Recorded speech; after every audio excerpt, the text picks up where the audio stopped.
to you guys about battery life in iOS 11. Battery life has been one of my biggest complaints within iOS 11, and judging by some of the comments in my videos, it's been one of your biggest complaints as well. So in this video, I'm going to show you guys how to preserve that battery life on the latest betas of iOS 11, and if you're watching this video in the future once iOS 11 is officially rolled out to the public, this is going to help you as well. So let's begin. First, I want to go ahead and tackle some of the simplest things to keep in mind. If you have AirDrop enabled, turn it off. This is constantly tracking other devices to AirDrop things, AirPlay, Bluetooth, Wi-Fi. If you're out and about, you don't need those as you're out and about, turn those off. Those are constantly tracking your surroundings in order to provide the best service, so they do drain your battery. Now, going into settings here, I want to jump over to some of the most important options that a lot of people miss. Going to general, in-app background refresh. Now you have the option for these applications to refresh in the background when connected only to Wi-Fi or both Wi-Fi and cellular data. So if you turn those off as I have it here, all of these applications will not refresh, preserving battery life as it states there by Apple. So this will help preserve the battery life. Your app is not going to be constantly refreshing, something like Facebook or anything like that. It's not going to be refreshing constantly, so it preserves the battery on your iPhone. Another thing that I did want to point out, if you don't have a Mac computer or other devices that you want to hand off tasks to, you can turn off handoff.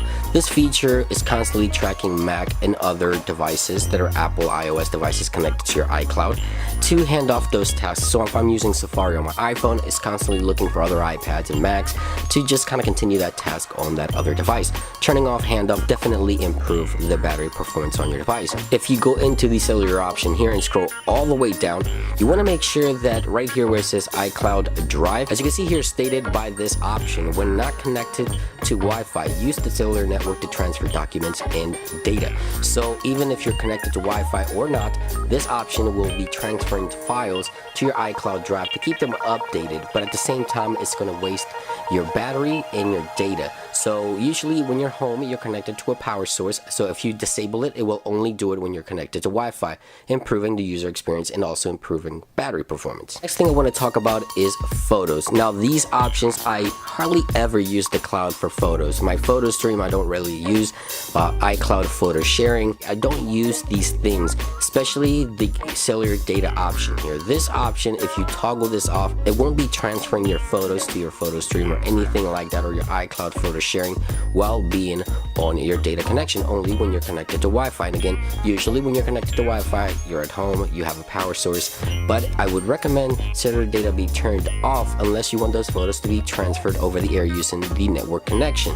Photo stream I usually keep off because it's constantly tracking the cloud to bring all those photos to my photo stream. I only turn those on specifically when I want to and transfer photos on my own at home at my convenience. And a few other options I want to point out under the batteries tab right here, you have the breakdown on what's using your battery life the most, including applications and activities. Right here you have suggestions, so if you don't have auto lock enabled, you can enable that. It's going to preserve your battery life as well. Now I wanted to point out under the privacy tab in location services, right here, let's say the App Store, only use while in use of the application, but there's certain applications that give you the option to always. If it's ticked to always, I recommend while in use, because then the application will only use the location services while you're using the application, not all the time they're draining your battery. Taking a look here at iTunes and App Store, right here you have your automatic downloads. It's constantly tracking the App Store, the iTunes Store, and the Apple Music to download the latest versions of your music applications, books, audiobooks, and updates for your applications.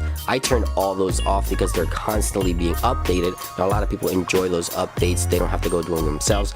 I just do them whenever I feel like I want to do them, when I'm at home and catching up with some stuff, just update my applications if I feel like I want to. And also this option here using cellular data to access those downloads as well. It's going to consume your data, consume your battery. It's going to automatically update your applications, therefore taking your data, taking your battery. Here under privacy, there's a lot of important options that I want to talk about, especially here under analytics.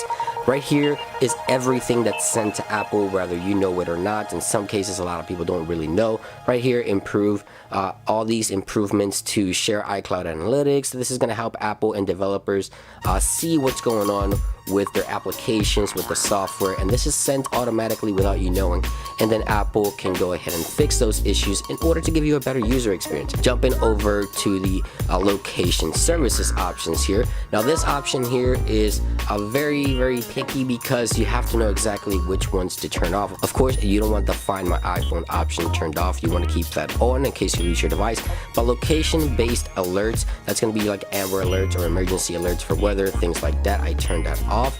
Location-based Apple ads, I don't use that, so I don't want it. Location-based suggestions, so that's going to be in the App Store or other applications that give you suggestions based on your location. Down here, product improvement. Again, another way of Apple improving the service, but at the same time, iPhone analytics, popular near me, traffic and route updates. If you don't use Apple Maps and you use Google Maps or something else, you really don't need that. And last but not least, frequent locations. I always turn this off. It's tracking your location, it's sharing your location the whole time, and I don't use that. I feel really uncomfortable. But anyway, guys, those are some of my tips on how to preserve the battery in iOS 11. I think it's very important to keep in mind all of these options do have their pros and cons, so before you do deactivate them, just make sure you really don't use them. But a lot of these are going to be very helpful to improve the battery on your iOS device.